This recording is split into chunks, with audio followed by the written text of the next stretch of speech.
बोले नहीं प्लीज बोलो मत। रात 10 की ये घटना है जिसके अंदर हमारे जो नारायण जी वेगर हैं उनके खेत में नियमित रूप से कृषि कार्य करते हैं। कृषि कार्य करने से पहले भी जो दबंग थे वो लगातार इनको कृषि कार्य में बाधा उत्पन्न करते थे। अपने मवेशी जबरदस्ती इनके खेत में घुसड़ रहे जिससे ये परेशान थे। लेकिन हर बार किसी न किसी तरह से ये मामला दब जाता था, कोई कुछ नहीं कहता था। इस बार क्या होता है कि इनका एक पढ़ा लिखा बच्चा है जो महाराष्ट्र में पढ़ाई करता है, साथ में जॉब भी करता है 25,000 रुपये में नर्सिंग स्टाफ। वो आया हुआ था, पढ़ा लिखा है। उसने देखा कि मेरे पिता के साथ में संगीन मारपीट हुई है और लगातार इन चीज़ों से पीड़ित है, तो उसने कहा कि पापा चलो FIR करते हैं।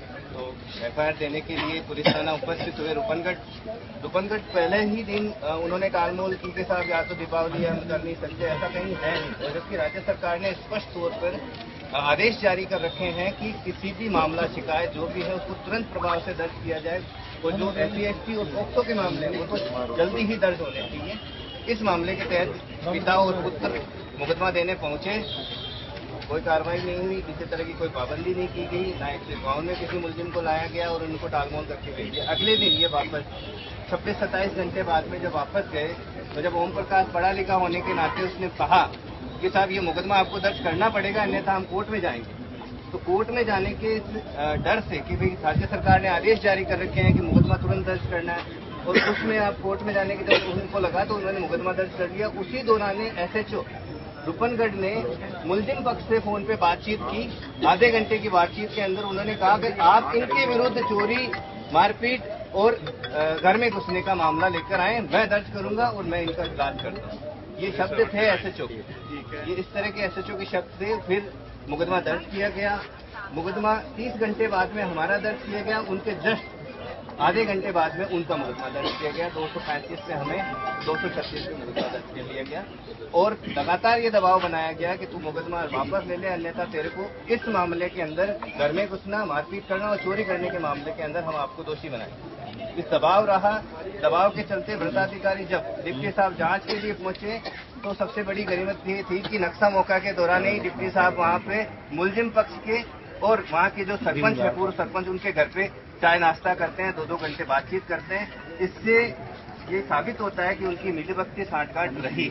इसी से प्रताड़ित था ये लड़का कि बार बार जब ये व्यवस्थाएं देख रहा था तो उसे लगा कि ये मामला अब नहीं हो पा रहा है। तो अगले दिन जब व्रताधिकारी कार्यालय के अंदर किशनगढ़ बयान देने के लिए लड़का और इसके पिता और 2 मुलजिम जो अदर इनके मित्रों को जबरदस्ती फर्जी FIR में बनाए गए हैं, रवि और युगल किशोर, वो वहाँ पहुंचे किशनगढ़ पहुंचने के बाद में वहाँ के लोकल व्रताधिकारी के कार्यालय के जो स्टाफ है वो भी ये कहते हैं कि तो मुकदमा उठा ले, अन्यथा तेरे को इस मामले में चालान कर देंगे, हम चोरी के मामले में तो चालान कर देंगे। जगह भी नाम इससे ये इतना दबाव में हो गया कि ये इस बच्चे को कुछ नहीं सूझा कि जब पूरा प्रशासन मेरा साथ नहीं दे रहा है, सारी व्यवस्थाएं मेरे खिलाफ होती जा रही है, तो इस बच्चे के अंदर कुंठा आने लगी। उसने जितना अपना बूता था, जितने प्रयास थे उतने प्रयास किए, लास्ट में वही हिम्मत हार गया और इस हिम्मत हारने के दौरान उसे आत्महत्या जैसे बड़े कदम उठाने पड़े। 3 पृष्ठों की उसमें सुसाइड नोट में उसने संपूर्ण व्याख्या की है इस बात की कि मैंने ये सुसाइड क्यों किया है। अपने 164 के एविडेंस में, लिखित एविडेंस के अंदर इसने संपूर्ण व्याख्या की है कि मेरे साथ में ये घटना क्यों हुई है। और अब भी सबसे बड़ी बात है कि जब हमें पता चला तो हम रात को 1:30 बजे वहाँ पहुंचे, तब हमने ही परिवार को समझा के यहाँ पोस्टमार्टम के लिए बॉडी को यहाँ तक लेके आए और हमने वहाँ पे भी पुलिस अधिकारियों को ये कहा था कि आप त्वरित प्रभाव से मुलजिमान की गिरफ्तारी करें, हमारी मांग यही है और इसी मांग को लेकर हम अड़े हुए। लेकिन अभी तक किसी ने कोई दबिश नहीं दी है, कहीं कोई पुलिस की कोई कार्रवाई नहीं है। जब मैं अभी अधिकारियों से बात कर रहा हूँ तब भी ये कह रहे था हम तो यही बैठे हैं, हम तो आपके काम में बिजी है, तो भाई दबिश दे दो, वहाँ से उठा के ले आओ मुलजिम को। लेकिन ऐसी कोई कार्रवाई नहीं की गई है। इस बच्चे की व्यथा इतनी आसान नहीं है और इसके साथ में जो हुआ है वो बहुत गलत है। इसके लिए हम यहाँ पे वो ये सारी घटना अभी तो एसपी साहब आए हैं, ये FIR दी है हमने जिनमें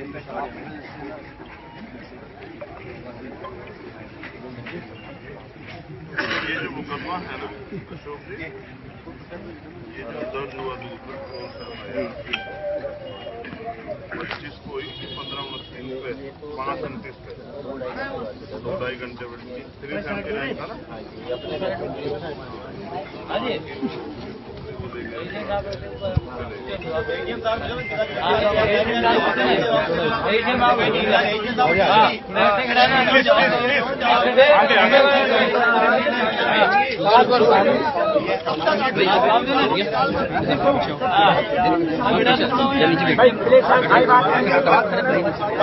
एकदम सारे शांति बनाए रखेंगे।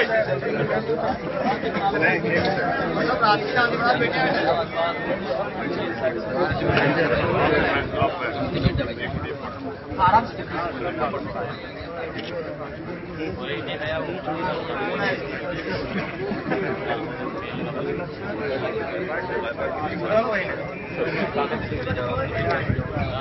ड्यूटी लेवल की जांच कराओ, कॉन्स्टेबल तरीका हूँ, बात नहीं करा। अरे भाई शांति रखो थोड़ा, भाई साहब बात कर रहे हैं ना।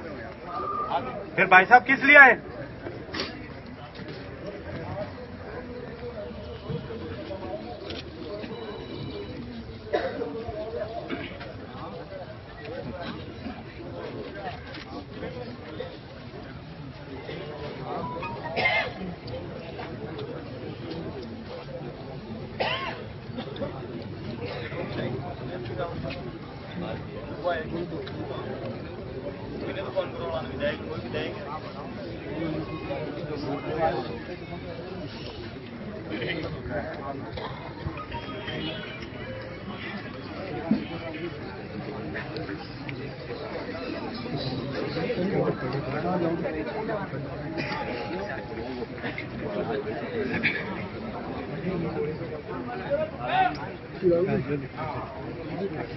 साहब आज भी दिए क्या?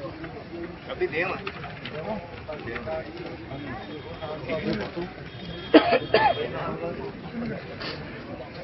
ज्ञापन जो मैंने कहा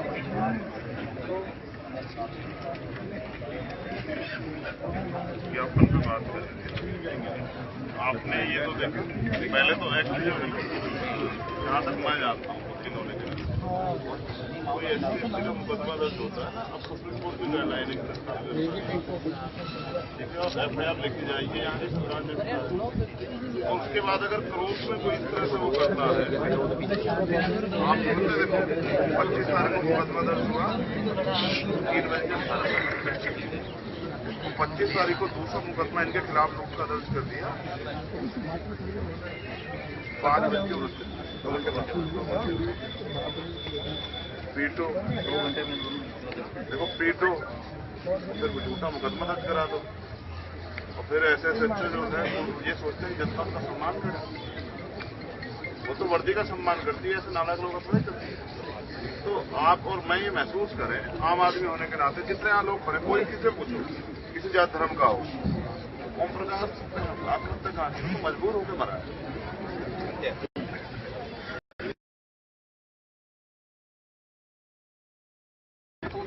वैसे मर जाता जिंदगी।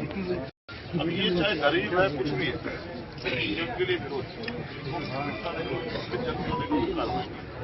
उल्टा उनको पीड़ित किया जा रहा है। थाना अपना काम देख रहा है, उसके बच्चों के ना वो पढ़ के मैं सही था, इतना अंदर से वो हुआ कि देखने वाला चश्मा भी मुझे बुलाया, दौड़ा आ रहा हूँ, और यहाँ के अधिकारियों में इतनी भी शर्म नहीं रही कि सब लोग कह रहे गिरफ्तारी कर लो, कुछ नहीं कर ये बताओ, आप तो SDM है ना, तो क्या कार्रवाई ये बताओ पहले। पुरानी FIR से आप देखो, पुरानी इस पे बताओ क्या बताओ, यहाँ पुलिस के अधिकारी को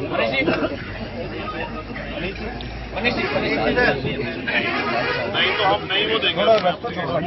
एक मिनट आवाज बंद हो जाओ ने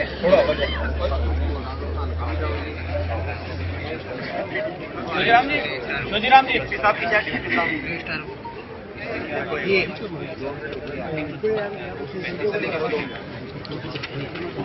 खड़ा मत हो अगर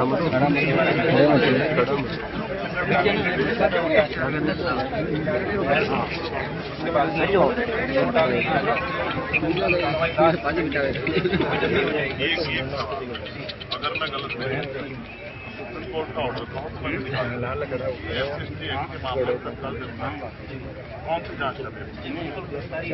जांच के बाद अनिवार्य है। जांच के बाद तो यहाँ ये तो सरकार ने कर रखी हुई, लेकिन SC/ST एक्ट में तो सुप्रीम कोर्ट का ऑर्डर है, अभी देता हूँ निकाल के। FIR होते ही अच्छा ये नहीं है, FIR होते ही नहीं है, FIR में जांच होते ही गिरफ्तारी नहीं अभी देंगे आपको 5 मिनट वकील है ना, आप देखो। और ये 2 घंटे बाद समाजवीन बन के जो पीटे हुए उन्हीं के खिलाफ मुकदमा, क्या कमाल कर रहे हैं। राजस्थान में प्री रजिस्ट्रेशन कोई भी आता है, इनका तो 24 में भी नहीं हुआ, इनका तो 25 में हुआ। इसकी आपने लिख के दी रिपोर्ट, जांच करवा देंगे, ऐसी कोई लापरवाही किसी के द्वारा की गई है उसके खिलाफ कार्रवाई करेंगे। वहाँ तक जांच बाकी नहीं गई और भी हाल भी जांच बाकी है, व्यक्ति का नाम लिखा हुआ है इसमें। 24 घंटे किसी को आत्महत्या कर उसके बाद भी कार्रवाई। अच्छा ये सही है, जांच बाकी है, लेकिन जांच मेरी हाल है। एप्लीकेशन लो, मुकदमा दर्ज करो अगर आपने बाद में करेंगे। आप किसी के खिलाफ इसको बिल्कुल दर्ज करवा दें। इसको दर्ज कराओ, दर्ज कराओ, जांच करा लेना, दर्ज कराओ, फिर हम प्रयास वो दर्ज करा कर यही तो काम है। कोई भी आगे दर्ज ठीक हुई दर्ज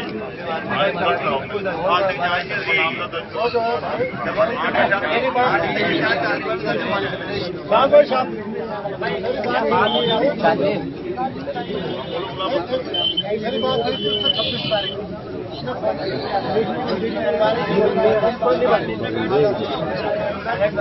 मेरे साथ में इस तरह की बात की और FIR दर्ज हुई। FIR तो बड़ी मुश्किल में FIR दर्ज हुई है। और जो है डिप्टी बोलते हैं हमारे डिप्टी जो है वो मेरे से बदतमीजी से बात कर रहा है, संगीत से बात कर रहा है। और अब गांव में आया है तो जिनके खिलाफ मैंने दर्ज कराया है उन्हीं के यहाँ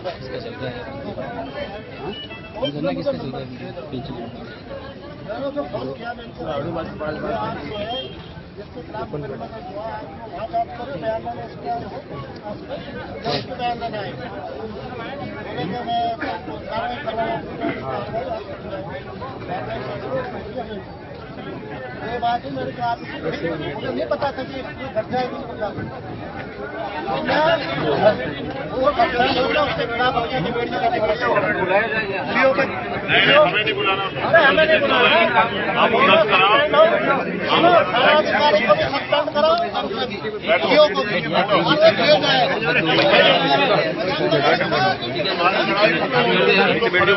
नीचे बैठो यार, और कोई हल्ला ना हो जाए, किसी कोई बात नहीं तो आगे अपनी बात कर दे। हमारा हो रहा है बताओ। अब भैया बैठ अभी तो बात सुनवाई नहीं करता। अरे यार बैठ ले भाई, आप ये दर्ज करा के दो। आर्य को फोन करके वो मंगाना कोर्ट वाले यहाँ के अधिकारी तो हमने देख ली। बैठने की इधर बैठो ना आराम से कराओ, मुझे भरोसा है। मगर आप मुझे बताओ, एक आदमी जो पीड़ित हुआ कहाँ जाएगा? पुलिस के पास ना भाई। मुकदमा लिखने की ताकत किसके पास है? पुलिस के पास। और जांच करने की भी, अगर मैं जांच करके दूं तो क्या आप मान लोगे? सही नहीं मान सकते, क्योंकि आप सिस्टम के लोग हो। और ना ही मैं मुकदमा लिख सकता। ये दोनों ताकत आपके पास है। ये तो आम आदमी आपको भगवान की तरह देखता है, लेकिन भगवान क्या कर रहा है? उसका कत्ल कर दे रहा है। तो इससे तो न्याय की जो वो है परिकल्पना, उसको भी ठेस पहुंच रही है। आप देखो 24 घंटे से उनका बच्चा सुसाइड करे पड़ा, और हम लोगों को वहाँ सारा वो करके, जबकि हमारा धर्म है। उसने हमें उसने याद किया, उसकी अंतिम इच्छा ना, जिसको फांसी की सजा होती है ना, उसकी भी अंतिम इच्छा पूछी जाती है। उसकी अंतिम इच्छा मैं सारे काम छोड़ के आया, और सच है उसकी बात। वो उसने अपने हीरो को पिटते देखा ना। मेरे पिता के साथ भी कोई ऐसा करता तो मेरे लिए मेरा जीवन मरने लायक होता, अगर मैं कुछ नहीं कर पा रहा हूँ। और चाहे वो गरीब हो अमीर हो, हर आप भी जानते हैं आपके पिता के साथ ऐसा होता, आपको बताओ। मैं तो अपनी भावुकता को भी नहीं रोक पा रहा हूँ, क्योंकि मैंने देखा वो उसकी तड़प मैंने उसके लेटर में देखी है।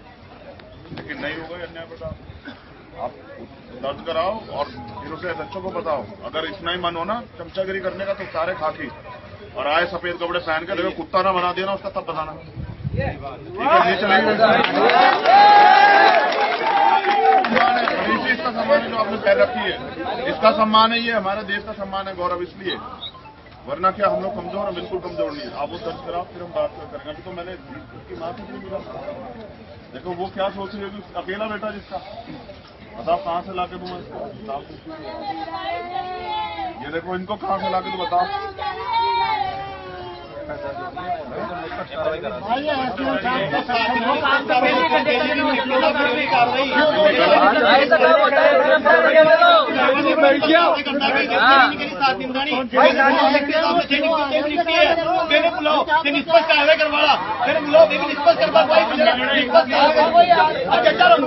वो दलित के दबंगे घर जाके बैठते हैं, ये कौन सा निष्पक्ष चाहिए अपना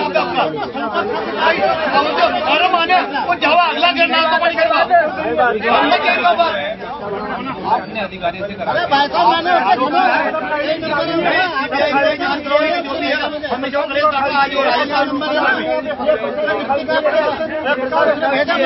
मैंने बात की उससे, मुझे मालूम है कितना बड़ा लोग